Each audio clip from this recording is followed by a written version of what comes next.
So this is the coil pot technique, and I'm starting off with a couple of scraps of clay and forming them into kind of a little sausage of sorts to get started, rolling them out. And so you see here, they don't have to be particularly pretty, but I'm just getting myself ready to go. Cleared my space, and I'm rolling back and forth, trying to make sure that they turn completely 360. And I'm moving my hands from the middle to the outside and back and forth until they start to become a little more even. So the coils have a tendency to get a little long, so I will always split them in two and then continue rolling.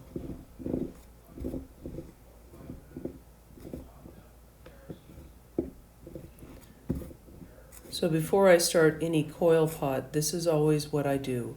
I make a series of coils, checking to make sure it's about the thickness of a pencil. It's about right. And then when I have a decent amount of coils ready to go, I put them in a bag when I'm finished, and then I'm ready to start.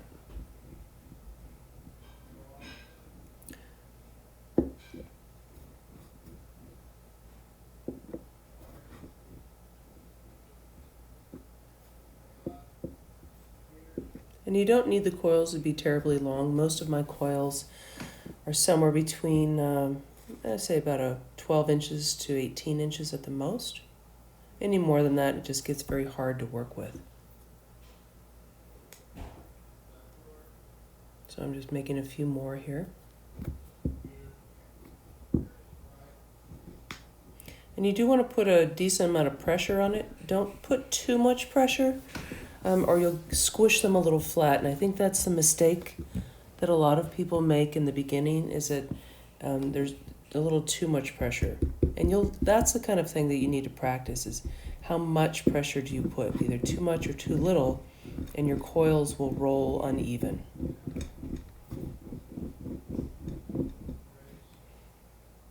Here again, I'm breaking that in two and continuing. Always start with the middle and kind of work your way out, and then finding the thick spots to then focus on thinning out so it's nice and even.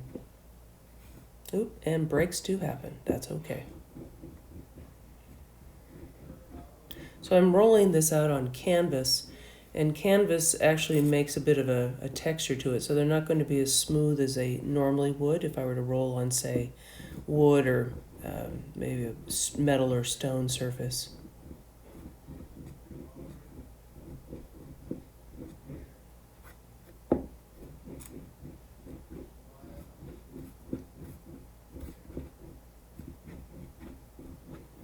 And as you can see, it takes a little while to do each one, but this process, by doing them now, saves you a lot of trouble in smoothing things out later on as you're building. So there's my second pile. I've already started some previously. And now I'll be ready to go to build my coil pot.